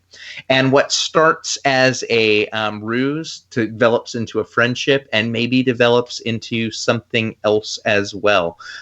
This is just an immaculate film, start to finish. One of those films where, like, when you start thinking about, like, what would I change if I was going to be nitpicky? Like, what would I tweak? There's absolutely nothing I would change in this film. I mean, it is sort of like one of those, like, rare little, like, flawless gems, start to finish, that I was swept up by the emotion of the story and by the writing and the performances and all that. But also, when I sit back and look at the whole thing as this complete unit, I was just in awe at just, like, the storytelling and the filmmaking that I got to that I feel privileged to watch. So Portrait of a Lady on Fire, it hit very limited end of December, and so it's not expanding until like January, February. But when it does, check it out, because it's just one of the, I mean, it's the for me, the number 2 film of the year. Well, we haven't been able to catch this one. It's not in our market. It's not wide yet, as you said, I don't think. How'd you get to catch this one? Was it in Austin at some point? It did some festivals here, but also other means. Ah, I see. All right. Well, I got to find those other means, I guess, because one other question: it's about a lady on fire. Is she smoking? It's a French movie, she right? is smoking hot. She's smoking hot, which may not appeal to all of the our demographic, but I mean, she's a very attractive lady. Love me a good French smoking movie. So, as Brad knows, Indeed. So I'll be looking forward to that one. All right, excellent. My number into that film, I'll just say, it's fucking incredible. It's my number 2 for a reason. I love that movie. Kind of want to go back and watch it again. I won't lie. And that's rare for me to want to watch a movie that makes me super anxious again. So, Marriage Story number 2. Great film. Indeed. All right, moving on to number 1s. This is our last pick, our top film of 2019, and then we'll do some honorable mentions. We've also got some listener lists that were submitted that we'll take a read through. But final round, gentlemen. Jim, start us off. What was your favorite, with a capital F, film of 2019? My favorite film ended up being Jojo Rabbit, and that's because it made the most. Will talked about crying through lots of movies. I have kind of the same reaction to movies, and this is the film that kind of emotionally stuck with me, it resonated with me the most. I thought it was a great story. I thought this one's directed and written by Taika Waititi, who I love as a filmmaker. He also stars in this as Hitler. It's about a young boy in Hitler's army, and he has an imaginary friend who's Hitler. But he finds out that his mother is hiding a Jewish girl in their home, away from the Third Reich. So I think it's a great story. There's a lot of cool imagery in here. There's a lot of cool poignant moments in this film. There's moments of comedy. Some of them work, some of them don't. But overall, it worked for me. This movie walks a tightrope between having kind of a problematic subject matter in Nazis and Hitler and comedy at the same time. And I think it does it quite well. It's my number 1 film of the year, Jojo Rabbit. When we talk about this being a great year for Scarlett Johansson, I think this is part of it. She was stellar in Marriage Story, but she absolutely just wrecks house just in terms of like how good she is here in Jojo Rabbit. Mm-hmm. Yeah. Yep. Stellar performance from Scarlett Johansson once again. And Jim, I mean, it's a pretty good pick. I'm not surprised. Listen, just because I didn't care for it doesn't mean it's not a great pick. There were things I did like, and I think Scarlett Johansson in that film was incredible. And I definitely could see why it would be your number 1. Mm-hmm. All right. Did you have another thought? Sorry, I think I cut you off. No, I'm good. I'm good. That's my number 1, right up there on top. Kevin Ryan in the chat says her hair in this movie is acceptable. So there you go. Movie Hair Podcast correspondent Kevin Ryan approves. So good stuff. All right. Will, what is your number one of 2019? If you've spent any time talking about movies with me at all this year, this should not come as a surprise. One movie swept in, pretty much knocked everything down into the second is the best you can do position. And that movie is Parasite, the new film by writer-director Bong Joon-ho. This is a film about class. It's a story about the Kim family who live in the slummy part of town. They have no money, but what they do have is a connection to one another. They're like a really close family, but they're also very clever and very wily and very scrappy and very creative. Well, they come across the Park family, who has a lot of money, has an amazing house, but doesn't necessarily have the same level of guile. And the Kim family hatches a plan to sort of integrate themselves into the lives of the Park family through a series of ruses. You mean like a Parasite might do? Well, the Parasite is an interesting thing because it kind of works both ways here. But what's so great about this film is, this is another one where you don't know where it's going. Even the setup of the film, the story has so many additional places that it goes, and they're compelling and they're gripping and they're tense and they're shocking, but also they speak very, very clearly to what Bong Joon-ho has to say about class and about how the rich are able to sort of manipulate the poor, and how the poor have to manipulate the rich, and how there's just this gulf between them that is hard to get a bridge even when they try. This is the type of movie that I did my top list of the decade just because that was a thing going around a few weeks ago on Twitter. And this made my number two. It was Moonlight and then this. That's how much I loved this movie. I think that it's the second best film of the decade. Awesome. So yeah, Parasite is the goods. And I found something out really interesting tonight. Apparently, the Q&A from Fantastic Fest was put into the iTunes special features, and the back of my head is in most of it. So I just realized today, holy shit, I'm an iTunes special feature now. You should have had the MBP across the top. I should have. That's what I'm going to do. I'm going to do I'm going to shave our logo into my head next time I go to a festival. Great pick, Will. It made my honorable mentions, and it also made me hungry for Ramadan. All right, excellent. Just to confirm, Jim, Will, can you guys hear me okay? Oh yeah, okay. Absolutely. Okay, yeah. Cool. Loud and clear. My Skype has crashed, and I have a spinning beach ball, but I can still hear you guys, and I guess you can hear me. So let's keep it going while we can hear you. Yeah. All right, excellent. So my number one film actually came up earlier. Jim, I think it was your number 10 film. So it's kind of funny that it, is a flip flop like that. Sometimes that's the way things work. This is a film directed by Dexter Fletcher, starring Taron Egerton, and we put that emphasis because so many people say Egerton, and it might be because he played Eggsy in the Kingsman movies. I don't know. But I saw an interview recently where Taron Egerton kind of got a little miffed and corrected an interviewer. So I wanted to make sure I said it right there. But this movie is Rocket Man, of course, the musical fantasy, all about the fantastic story of Elton John's breakthrough years. Thank you, IMDb, for that description of the film. We've talked on this show before. One of the litmus tests for did Brad like a movie is did he buy the soundtrack. Not only did I buy this soundtrack, I've listened to this soundtrack in heavy rotation for months and months and months ever since I saw the film. And putting my list together today, I was like, I got to listen to the soundtrack again while I was doing all this. So it's a fantastic movie. Jim already mentioned all the phenomenal reasons why. Also, I just want to say Rob Stark is a fucking dick in this movie. John Reed, you did your job well in playing a total asshole here. But really, really great film. I love it so freaking much. Brad, I just We just lost you. Hey, can you guys hear me?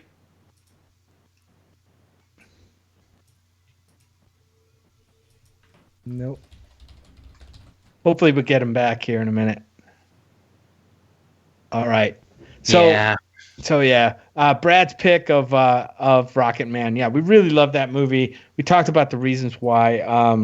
Elton John's music, a great performance by Taron Egerton. Uh, he mentioned that Rob Stark was in this. He's also in another movie that made our honorable mentions list, 1917. Did you catch that, Will? Rob Stark is in that movie, so look for him. Oh. I'm not gonna give his role away. Oh, But and there we go. Hey, I'm I back. just heard you, Brad. I'm back. Yes. Apparently they could. Brad's back. Yeah, I'm thinking you're back. Apparently they could still hear me. Angel, hey Angel, glad to see you in the chat. And Kevin said they could still hear. So I don't know what's going on with Skype. Whatever. Hey Doesn't Jim, matter. have fun editing that later. I'm gonna have fun editing this show. The joys of doing it live, ladies and gentlemen. But yes, Jim, I mean, really great point there. And really great film. So it's my number one of 2019. Guys, how do we feel about doing some honorable mentions real quick to wrap up our list, and then we'll get to our listener list? All right. Yes. Jim, Right.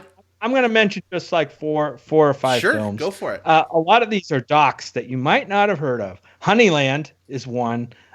Great, like cinema verite doc about a woman who is raising bees in, it's Croatia, or I forget exactly where it is. But then other family moves in and kind of upsets her life and the bees' life. It's a great little documentary called Honeyland. Look it up. The Biggest Little Farm, another documentary. Check that one. Go look for that one. The Last Black Man in San Francisco, which was high on Sammy's list. And another documentary called Bathtubs Over Broadway. I just wanted to give the documentaries a shout out in my honorable mentions. There's plenty of other movies in there that we mentioned in our lists, but these docs don't always get attention. And this was a great year for documentaries. Huzzah for more documentary love coming from Jim Poliafico. Yes. Someone's got to do it. I'm glad it's you. You had a documentary on your list. I did. I think it's great. Yeah. Docs, even though they're not my favorite film genre, they don't get enough attention. So I'm glad to see that. Good stuff. Will, how about some honorable mentions from you? Yeah, I mean, several of my honorable mentions sort of came up in the show already, between Pain and Glory, Marriage Story, Little Women, and Jojo Rabbit and The Lighthouse. But a few that didn't get mentioned are films like Her Smell, Knives Out, Monos, The Irishman, and The Nightingale, all of which are incredible watches. And I think all of them are on streaming or will be on streaming soon. So, add those to your queues as well. All right. Excellent. Well, and we missed this in the kerfluffle with the Skype audio, but Sammy W's number one film of 2019 was The Beach Bum. I can't believe that somebody brought up The Beach Bum in our list this year. That's not to say that's a bad choice. I can see how that movie may appeal to some.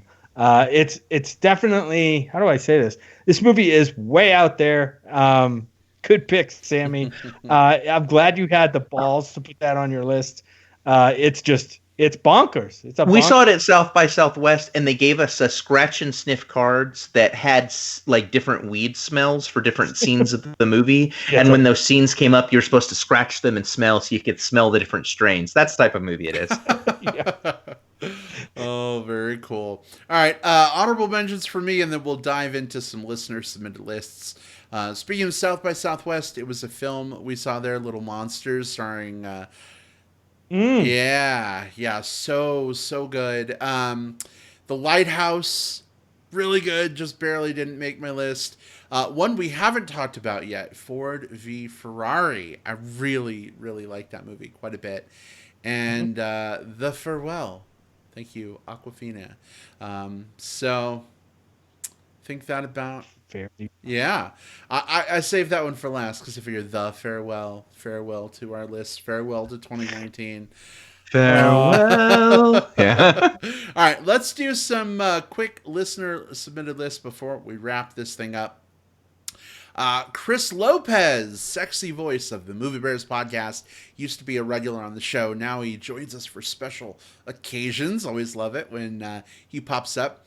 Here is his top 10 list. So we got Booksmart, Dolomite is My Name, Klaus, or is it Claus? I don't know. What is it? Did either of you see that one? I don't even know. It's Claus. It's a animated like a Santa Christmas Claus type thing. Claus. Yeah. Avengers Endgame, not mentioned yet on the show. The Farewell, Fighting with My Family, Knives Out, Little Women, Midsummer, and his number one film, Jojo Rabbit. Jim, you guys are right in line on that one. Validation. Chris, great list. Thanks so much for submitting that. Moving on to our next list. Will, go for it. Yeah, absolutely. So this list comes from a friend of the show and contributor to Cinematics and The Deepest Dream, Bruce Perky, whose countdown goes from number 10 down. Number 10, Dark Waters. Number 9, Dolomite is My Name. Number 8, Us. 7, we've got The Last Black Man in San Francisco. 6, Once Upon a Time in Hollywood. Rounding out the top 5, we've got The Joker. Number 4 is The Lighthouse. Number 3 is Monos. Hell of a pick there. Number 2 is Parasite. And no surprise here, it's Bruce's one of his favorite movies of all time. Number 1, Midsummer. All right. Excellent. Awesome list. I'm going to read off Mike Lovins. Mike is he's one of our honorary MBPers, but he has his own movie show called The Real. Here we go. The Real Gay Podcast, Gay Movie Show. The Real Gay Movie Show that he co-hosts. So I'm going to read his list. Number 10, Jojo Rabbit. Number 9, Fighting with My Family. That's a movie that I have not caught up with that I definitely want to see. Spider-Man Far From Home. I think that's the first mention on the list today. Avengers Endgame, second mention of that. The Farewell, of course. Marriage Story. And at number 4, the Peanut Butter Falcons, another mention of that. Joker at number 3, Knives Out at number 2, Rian Johnson's Knives Out. And then at number 1, Star Wars, The Rise of Skywalker. Surprise. Go figure. He's only seen it 27 times now. I don't know how many. I know it has a 7 in the number, but I don't know if it's 7 or 77 at this point. We have one more list, I think, that we haven't mentioned yet. And this is from Bill Harris, co-host of the Green Screen of Death podcast, the movie warrior himself. Gave us his top 10 because we swapped top 10s with the Green Screen of Death. So they'll be probably reading off ours as well on their show. So at 10, Bill has a movie called Hidden Life. This is a Terrence Malick movie, first mention on our show today. Midsummer, he's specific to call out director's cut. So I don't know where the regular Midsummer would fall on his list. The Farewell at number 8, Marriage Story at number 7, Waves at number 6, and then as we enter the top 5, we have Parasite at 5, Ad Astra, big Brad Pitt movie that we didn't talk about yet, hadn't mentioned yet. Uncut Gems at number 3, Portrait of a Lady on Fire, right where Will had it at number 2, and then Once Upon a Time in Hollywood at number 1. So there we go. Guy, we got to thank all these guys for giving us this list and sharing with us this love of movies and like so we can kind of see what people love. We got Mike Lovins with the Star Wars. We've got Bill Harris with the hardcore Hollywood movie Once Upon a Time in Hollywood. Tarantino. It's amazing that we get to share this with our friends. I mean, we get to share this with the three of us, like Brad mentioned at the top of the show, 27 different films. We only had 3 repeats across our list about like us deep diving into any one movie and like sort of like picking it apart. This is a movie this is an episode where we all get to celebrate these movies. And it's so Man, it's rough out there, guys, and so it's fun just to spend some time just having fun and enjoying this thing that we all love together. Oh man, I so totally agree, and it's fun. Like, we're at, at the top of the show, we're like, all right, we're gonna do this in an hour and a half, guys. We've been recording for 2 hours and 9 minutes. Almost 2 hours. So if you take out the 10 minutes we get ready, I think it's around 2 hours. And I'm going to call that a win because I think last year we overshot our time estimate by like 48 minutes or something. I went back, I was listening to the last year's show earlier. So, guys, great job sticking to half an hour of MBP overtime. But it's one of those things where like there's so many great movies. Hate to curtail the conversation. We want to talk about all the things we want to talk about. So hopefully you enjoyed this extra special long episode of the Movie Bears podcast. Thank you so much for a phenomenal 2019 year in film. Thank you for sharing all of your favorite films with us. And listen, if you're listening to this episode and it's like 2023, but you're like, I really want to talk about my favorite films of 2019 as well, that's okay. Comment on Facebook, send us a message, comment on this video on YouTube, whatever. It doesn't have to be the beginning of 2020 to join the convo. When everyone's forgotten every single film from 2019 except The Beach Bum, you can come back to this. There we go.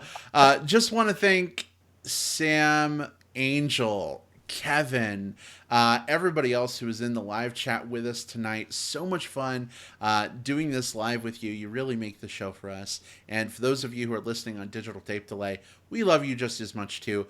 99% of people access the show through Apple Music, podcasts, Spotify. So they get the show a few days after we record it. But don't want you to forget, we love you folks just as much too. Jim, Will, in case people want to chat between now and whatever the fuck we're doing next week, we'll figure that out. Jim, where can people find you online? My Twitter handle is at JJP, my initials, out west, at JJP out west. Or find me on Facebook under my name, Jim Puliafco. Send me a friend request. And maybe send me a message and I will accept your friend request. Anyway, hope you get in touch with me that way. All right. Excellent. Well, where can folks message you online? Yeah, you can find me on Twitter, William Lindis on there. I only mention that because I recently edited together a countdown video of my favorite films of the year, and that's where I've keeping that bad boy right now. So if you want to see a visual version of this, there's that. So yep, just look for me by name. That's cool. That's the message. Look for me by name on social media places. All right, excellent. And you can find me on Facebook under Brad Harris. You can find me on Twitter at iBradPro, or find me on Growler, I guess. Just search for Tucson and you'll see me there under Brad. How original, how imaginative. In any event, it's been a fantastic show. Thank you for joining us, everybody. We'll see you next time. Goodbye, everybody. Take care. Bye. Bye-bye.